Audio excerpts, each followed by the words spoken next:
Okay, now story in Alice in Wonderland. People are probably going, "Oh, we already know the story in Alice in Wonderland." If you didn't read about this movie, no, you don't, because this is the sequel to Alice in Wonderland. So I don't know why this is just called Alice in Wonderland.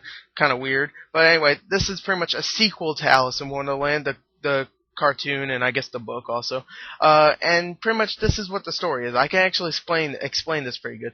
Okay, Alice, she's 19 years old, and she's played by Casablanca. I don't know. I can't cut. Me. Mia Wasikowski. She's played by that woman who I don't think acted much in her life before. But, yeah, this is her first, I guess, big role. I don't know. Anyway, she did okay. This is the story. Anyway, she's played by, her, and she's 19 years old. She's confused. She's raving it up in college. She's taking acid and stuff. And one day she takes too much acid, and she's at a rave, and she takes too much acid and ecstasy at the same time, and she starts really tripping balls. And she just heads in the bathroom and dumps her head in the toilet, and she wakes up and she's in Wonderland. That's not the story, okay?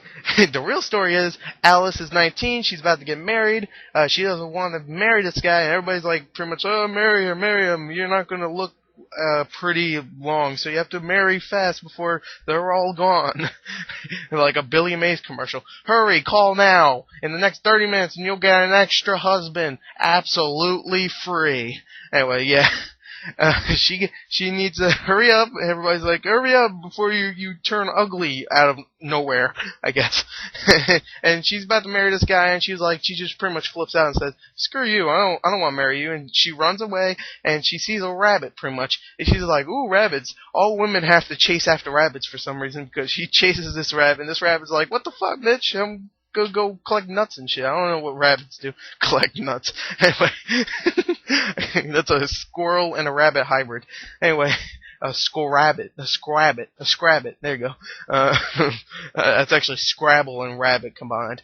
That's a weird combination. Anyway, yeah, she chases this rabbit into a hole. I don't know why. I really don't know. She's like, "You know what? So I'll just go into this hole." Well, she actually looks down the hole. She falls, and she's in Wonderland, where she meets a whole bunch of kooky characters like Tweedledee and Tweedledum, some rat guy with a toothpick as a sword. I don't know. It's Little Rat. Meets the Cheshire Cat. She meets everybody. She meets Abraham Lincoln's there. Everybody. Just the Statue of Liberty. And she's wearing a tank top because it's hot in Wonderland. They meet everybody pretty much. Obviously the Mad Hatter, the White Queen, the Black Queen, the Red Queen. No, there's only White Queen and Red King. I think the Black Queen's all the way on the other side of Wonderland. No one cares about her. And there's a Tan Queen and an Eskimo Queen. No one cares about them. They care about the White Queen and the Red Queen. Red, I don't know what the red thing is, but the white, I'm pretty sure we all know why the white. Anyway, she's the White Queen, she has white over, Red Queen, she has red.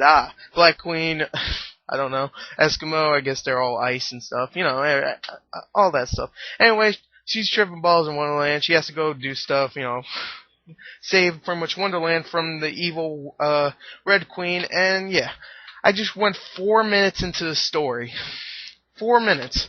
And I told you 2 stories, one that doesn't even exist and one that I just pretty much almost made up because, I just threw in Statue of Liberty and stuff. So let's go on to the acting. Oh my god. Okay, seeing that I described the story so great, now I'm going to describe the acting of the film. Woo. Now the acting, I really like the actors in this film, actually. I mean, I love Johnny Depp. He's always great, to me at least. Not always, actually. Charlie and Chocolate Factory, he wasn't that great. Planet of the Apes, he was in the background. No one ever saw him because, every Tim Burton movie has to have Johnny Depp. But he wasn't in that one. I think he was all the way in the background. He was one of the apes. He was in a costume. He was okay in that film. I noticed him. No one else did. I did, Johnny. Don't worry. Your performance is not forgotten. Anyway, in this film, I really liked him. Let me just say that. He's crazy, he's kooky, and then when he gets serious, I'm like, dude, this motherfucker is crazy. Anyway, like I said, Alice is played by Mia Kamakachigi. She's actually decent, I thought. She didn't piss me off as much as I thought she would. I thought Tim Burton just picked any freaking blonde-haired girl off the street and said, "Hey, you're going to be Alice in Wonderland." She's like, "Yeah, woo, let's get drunk." I'm Alice. Whoa, you're Johnny Depp. I love you, Jack Sparrow. Yeah, no, they didn't. She was okay. She was okay. I liked her. And now let me talk about a couple of the other people in this film, like Helena Bonham Carter, she was awesome in this role. Anne Hathaway, which she was hot in this movie, but I wouldn't say she was great. She was okay in the film. Kind of annoying sometimes because she was always have her hands up like she's really like royalty. I mean, and she would move like she's royalty and stuff. And I'm like, God damn it, bitch! I hope you die. Anyway, I hope you die. Anyway, like I said before, I want to talk about Helena Bonham Carter a little bit more. She was actually really funny in this movie, and I have to say she's the standout performance in this because I didn't think Helena Bonham Carter could be hilarious. I really didn't think so, and she was hilarious in this film, and she's great. I just have to say she was fantastic. She was awesome. I would marry her. Anyway, not with her big head. Anyway, anyway, yeah, she was great. Now some of the voices like Stephen Frey as the Cheshire Cat. Now the Cheshire Cat in this movie. Now Helena Bonham Carter did great in the movie, but the Cheshire Cat is my favorite character in Alice in Wonderland altogether.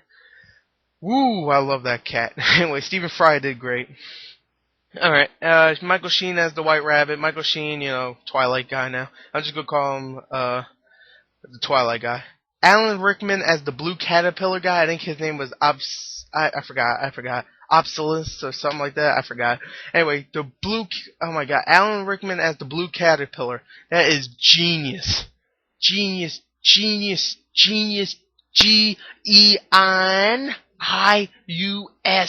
Genius to put him in that role. Because in that freaking original movie, that Blue Caterpillar was all laid back like, I'm a blue caterpillar. And Alan Rickman sounds just like him, so that was like genius casting. And he was great in the film. So, yeah. Anyway, overall, the acting... Oh, and Matt Lucas as Tweedledum and Tweedledee. Tweedledee and Tweedledum I really liked. And actually, the animation for them was great. Oh, also Crispin Glover, which is one of my favorite weird actors. And in this, he plays the Knave of Hearts. He's all stretched out like Gumby, and I liked him. So, yeah. I really liked him in that film, too. So let's go on to... let's just go to overall so I can end this review, which is already 8 minutes. I only did 2 categories. So let's go into overall. Okay, so overall, I really liked Alice in Wonderland. I'm just going to say right there, the special effects were fantastic. The acting overall was really good. The voice acting, probably the best part of the movie. The best part of the acting in the movie.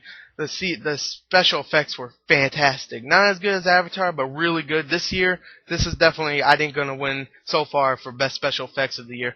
Really great special effects. And I can see why this movie is already going to make over $100 million in the box office in its first weekend.